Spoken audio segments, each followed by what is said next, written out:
There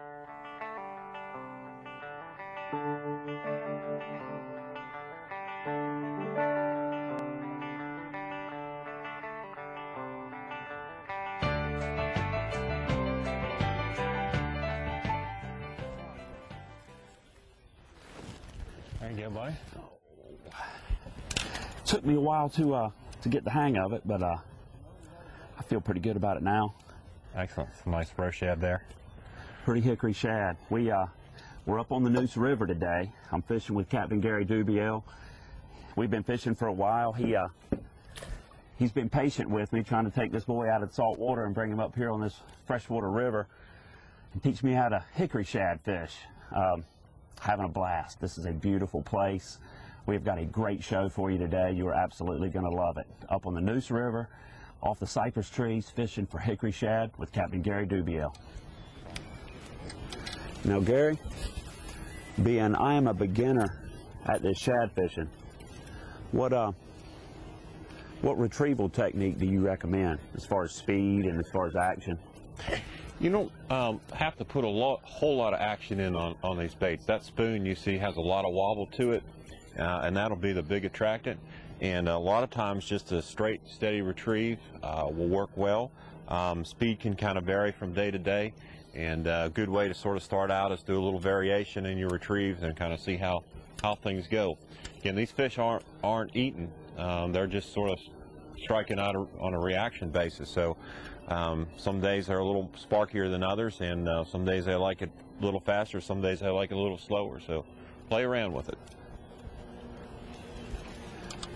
What's the water depth like right in here? We got a little variation right here. We're just coming off a real deep depression in the main river. We got a little pocket here. The water comes up to about 6, 7, 8 feet right in this vicinity. And we got a little ledge off to the side here where it drops down to about 12. And what we're doing by looking for these little variations in bottom depth is actually looking for variations in current flow. And those current flow will sometimes hold pockets of fish. There, you got one on, Gary? Yeah, we got a little one here. Got a little buck, little male. Good deal. Look at there, right on the spoon. Go ahead and lift him right up here. Oh, yeah. Little hickory shad. You got pretty Spoon in colors his in mouth. them, too. Aren't they a beautiful fish? Silver, streamline. Jump, they pull hard. Perfect for the ultralight.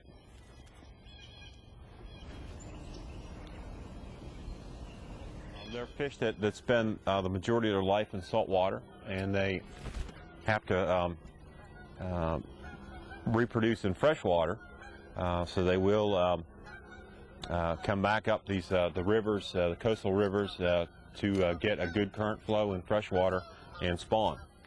So every spring we kind of anticipate the run. This is an absolutely beautiful place up here. Those Canadian geese that just flew over definitely got my attention.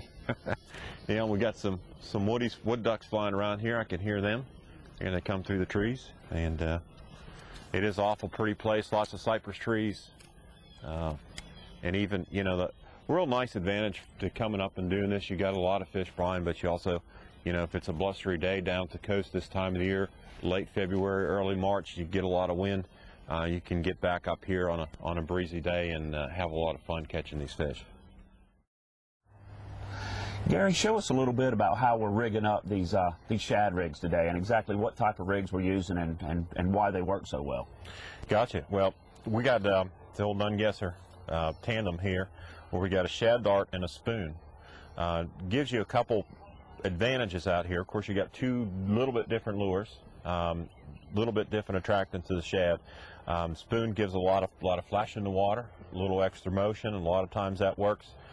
Sometimes the dart works a little bit better. We got a little bit lighter dart on here, and what we're going to end up doing, we had some extra rain here lately, so we got a little extra current flowing down the river this morning. So we're going to bump up a little size on the rig. Pretty easy to fish. Basically, we got the dart and the spoon. Nice leader attached to it. Pretty cool on this. We got this little clip and go right ahead and and change this startup pretty easy.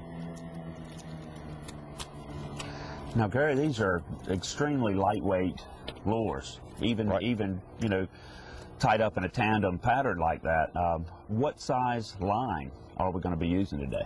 We're mostly going to be using 4-pound. You can fish 6 out here really well. These fish are a lot of fun. They pull real hard, but they're an ideal ultralight tackle fish, and I like to get as light as I possibly can for them. It really adds a lot of fun to it. The fish will jump and they pull real hard.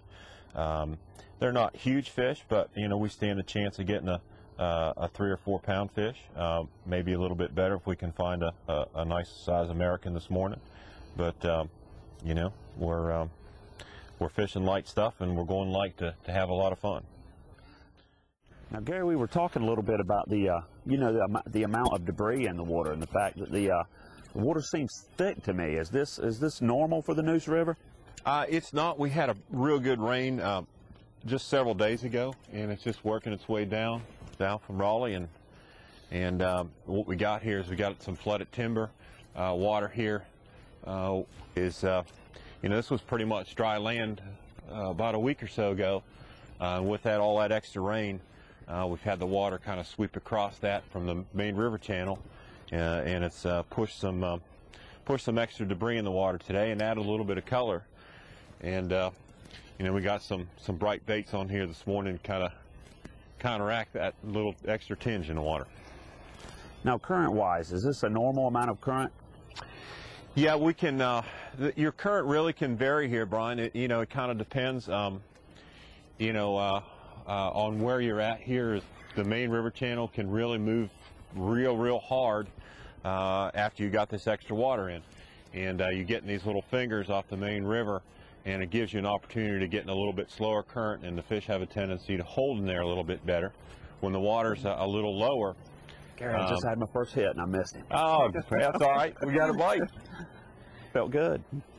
When the river's a little lower out here, Brian, you can fish right on the edge of those fast water, right in the edge of those seams, and a lot of times you'll get bites right in that. So kind of pay attention to your flow. If it's real dirty and real fast in the main channel, move up in these little fingers, work a little bit eddies, you know, work the eddies a little bit more, and you know, kind of improvise. Keep an eye. You know, we got some folks out here today. Kind of keep an eye on where they're fishing and get an idea of what type of water they're fishing. If they start catching fish, you can kind of repeat that same pattern. Look for that same type of eddy back in here. And that, really, the eddy is the real key to putting fish in the boat.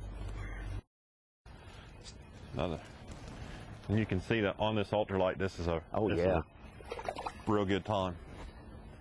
They put up a good fight too. Yes, they do.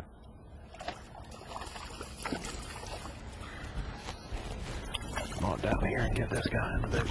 I just love that purple color in their back. Isn't that beautiful? Little male there. Just absolutely gorgeous little fish. Again, little male, virile streamline. Looks like he's getting ready to spawn here. He's looking a little plump there. Yes, he is. Good deal. Go ahead and get him back in the water. So, Gary, when you pick up a fish or two, it's generally a situation where the schooling fish have kind of moved up into this pocket of water here. Yeah, sure enough. What we got here, Brian, is I got a little eddy. We got some faster water out to the side of the boat. Little bit of a shallower piece of water comes in here in eddies, and those fish will come in here to rest, and they'll kind of mill back and forth, sort of using this as a resting area on their way up to spawn. So circle out in here and then spend a little bit of time in here and then just move back out. So if you get a bite or two, kind of anticipate that may happen. Sometimes it happens for a while. Sometimes it's just for a short period of time. But you know, just kind of hang in there. That the fish are schooled, and you can put a whole bunch of them in the boat sometimes.